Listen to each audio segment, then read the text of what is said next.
G'day trendsetters, Greg here from Fishbait Films and welcome back to episode 19 of the BNSF Birdwood subdivision. Eh? Well, looks like my trip to the US has given me a little bit of inspiration. This is a Atlas truss bridge that's one of their cheapies. It's about $18 or something. Give it a bit of a weather up. It's not too bad at all. So, been doing a little bit since I got back from my fantastic trip in the US and Canada. And yes, the videos will be coming shortly. I have to get a new editing software and I'm spending money on their house instead. So this is a quick iMovie update. So also, see, we've got cork roadbed in, and today we'll be looking at installing cork roadbed when you've had foam. It's relatively easy, but when you come to doing turnouts and replacing the foam with cork underneath turnouts, it's a little bit more involved because you don't want to be moving your tortoise points machines or your switch machines.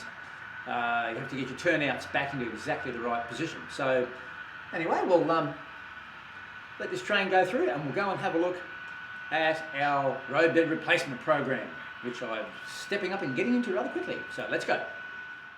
As you can see, compared to the foam up the top there, it's much better. As I said before, the foam's not a bad product. As far as I'm concerned, it just doesn't give enough stability to the track underneath, especially around turnouts, which is where you want things to be rock solid. Right, this is the next area we'll be doing, and it's starting from over here inside this tunnel, through these two turnouts, and around up to the other side and underneath the flyover here. So I'm not doing all the foam that's hidden because there's no turnouts there, and obviously some of it I can't get to. So all the mainline stuff will be done. So we'll be doing back a little bit back into this tunnel here, probably about 100 mil, and then through these two turnouts and back the other side, probably 100 mil underneath that tunnel too. So the first thing we have to do is to mark out where the old foam is. So I've put a Sharpie pen line through there on both sides.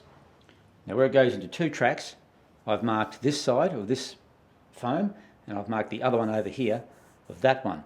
I don't need to mark both because all I need to do is find the center line, because this foam underlay is slightly wider than the cork. So once I have a middle, I can draw a middle line in, and then I can use that to get my cork in the same line as the foam. So I don't need to go both sides. I just need to go from one side, find my middle, and we're done.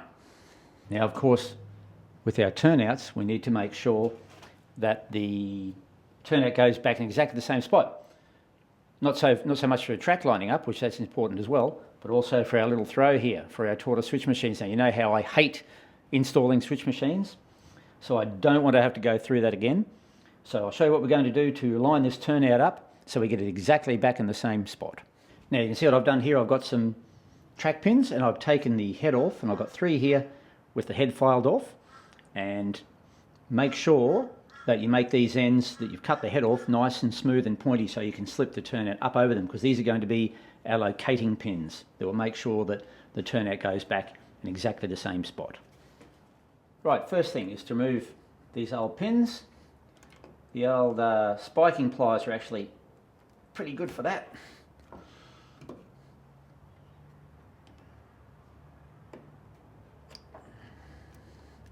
Right, so we've got those 2 removed there now, I think. Oh, hang on, there's another one there. These turnouts are very hard to lay on this foam. You can see how it pushes down. Trying to get the frogs level was a nightmare on these things, especially these Tilligs, because they are a very flexible, soft turnout. Okay, so we're putting a locating pin in there. So that's our first one, and I'm going to put another one over here, like that, and then don't tap them in too far, just enough, just make sure there's no burrs on that. Now also the other thing is the cork is slightly higher than the foam, So if you drive them in too far, you won't be able to see them when you put the cork under. Now, of course, this one is very important. This is where our throw bar is. One thing about the nails, are easy to get out.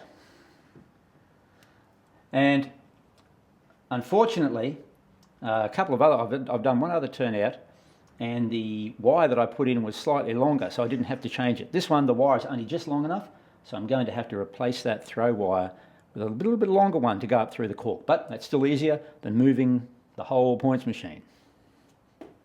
Right, got our last little one there. Right, now we can remove all this track, take the turnout out, and put our cork down. Okay, now we have our turnout removed, and you can see our locating pins. We've got one there, and one here, and another one here. So they'll let our turnout go back exactly where we need it to go, and of course our throw wire is coming up through here, which is too short. I'll have to make another one. Now also another thing, we have our wire coming up here for our frog power. So I've just left that in for now, and what I will do is I'll be able to lay the cork around that, cut a little hole out, which is also what I'll have to do for these locating pins as well.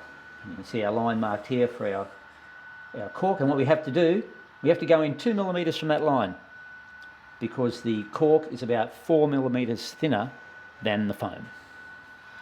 Okay, I've got our cork pushed up the other end, and we're just doing a bit of a fit here. There's a locating pin here, but it's just on the other side, so we can sneak this bit of cork in here.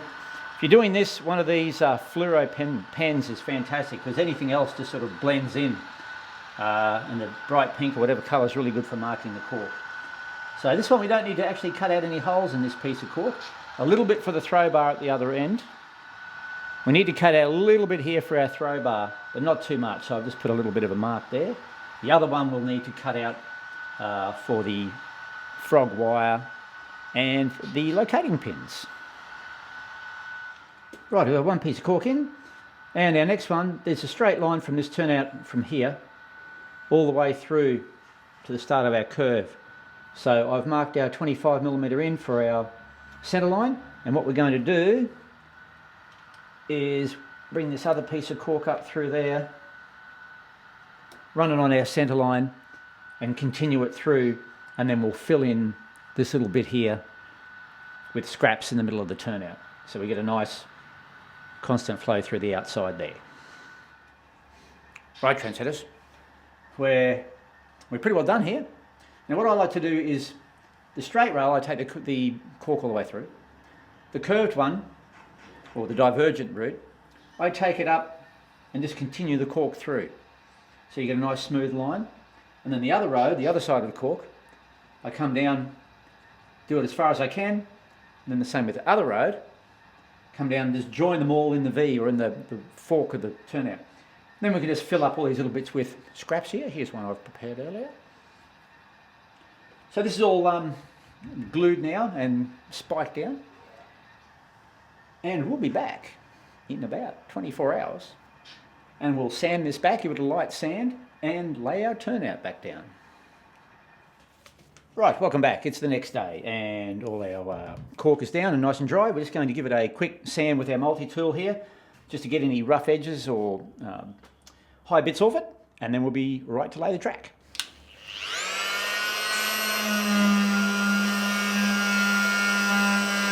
We've got a locating pin here and one here.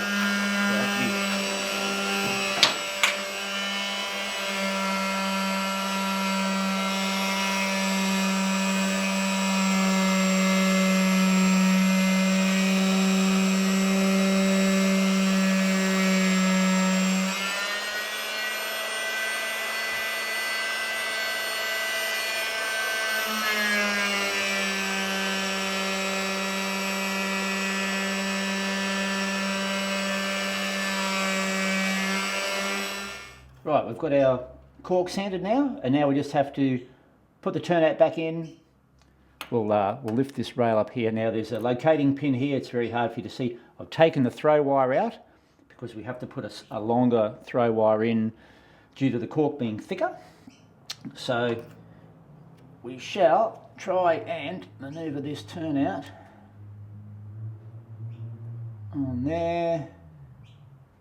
Now what I have to do is try and find that locating pin.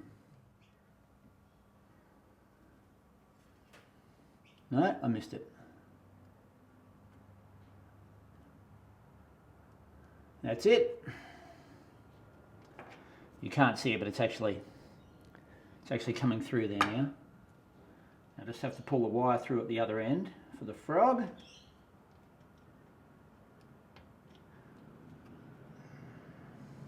So that's nice.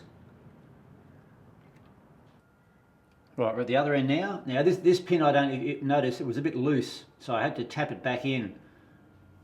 So I have to muck around a little bit now because I probably moved it, but I can feel it. Oh, there we go.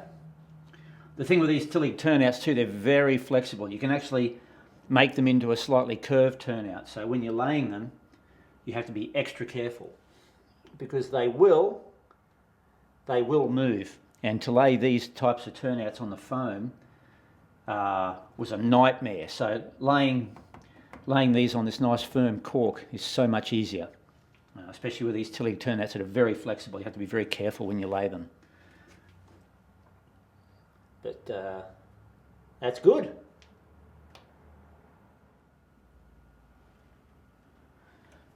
Right, we're all in. Looks so much better. And this long Tilly turnout here now is so much easier to lay on the solid cork. It's dead flat. It was very difficult to get it flat on the foam. And you know how anal I am about having smooth track work. So this is a joy to lay these turnouts down. But before you put a spike in, trendsetters, we have to do our top and line. Top meaning you get down, eye level the whole thing. We don't want anything going like this. So eyeball the top of the line to make sure all the rails are flat. That's your top, and then you do your line. You get a line like this, no straight edges. These things are the things that work. Make sure you've got a pencil line or a string line straight down any straights there, and all the curves are nice, and there's no kinks in any of the joints. So this will probably take me another half an hour or so to spike this down and get it perfect. And then we'll run some trains over at Trendsetters, and we'll go back and have a look at that bridge that I put in, those couple of funny green things that were there. What were they? Anyway, get stuck back into this.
Well, trendsetters, I think you'll find that's a huge improvement. Certainly looks a lot better, runs a lot smoother, and that turnout's nice and firm now. So that solves all those any problems that we might have down the track with movement and stuff. So while I still stand by the foam being a good product physically, it's well made, it's actually made in Australia, but for me it doesn't provide enough support for the track. So I'm afraid it's back to the good old Midwest cork for me, and nice solid foundation for our turnouts, which is like real life, you know. Real turnouts copper absolute flogging. And of course through here is where a lot of derailments happen, through your frogs and all that. It's really important that the turnouts are always packed and kept nice and solid. So it's same for the prototype as in our models. So I'll go and have a quick look at this bridge and these funny green things. Well, here we are back at our little diorama here. I think this is going to be called something like Corner Lake or something like that. It's not actually going to have a river flowing into it, because I don't like the idea of having bridge after bridge after bridge. So this back scene here will be a rock wall, and the water will come in from this way. So you don't see where the water comes in from. This is the back of the lake, so we don't need to have other bridges to try and make an excuse for water coming this way. So also we need to do some better bridge pylons here. Very important when you're doing bridges, take a lot of time and get this level through here. I have to muck around a lot with this. There's nothing worse than seeing a train come up to a bridge and do this. Take a lot of time to make sure this is supported really well where the bridge joins onto your track and your levels are spot on. Now, these green things, what the hell are they? These are handmade trees by Bob in Tehachapi, Long Shadows model trees. Check them out. Handmade trees. These are trees modelled around the Tehachapi area trendsetters. And Bob has very kindly sent me some of these to save me dragging them home. And Bob and I spent about 5 days, fantastic days going around Tehachapi. Track closures, what can I say? We probably saw a tenth of the trains that should have been there. But thanks so much, Bob, for taking time out of your week and showing me around the fantastic Tehachapi area. The Loop, Waylong Siding, Caliente, Monolith, Cable, Bakersfield. Bakersfield? No. Anyway, one of those, I forget, you'll remember. These trees are actually made from trees in the Tehachapi area. So I've got a little bit of Tehachapi trendsetters on the layout, which is really cool. So if you want some handmade trees, each one's individual, they're really cool, check them out, and Bob will do you a good deal. It's also making armatures now of all flocking. You can flock yourself trendsetters if you want to. Yeah. So they're fantastic. So not really putting the correct areas here, we have to do something. So we got a train coming, so I got to go. So thank you very much for watching. Yes, there are, as I said, there are videos coming of my trip, and a big thank you, a big shout out to all the people that helped me. But that's a bit down the track. We've got a lot of other things to do first. So thanks for watching. And I've got to get back to replacing this foam because I'm starting to get excited again about running trains on this new roadbed. So take care, thanks for watching, and we'll see you very soon. Hooroo.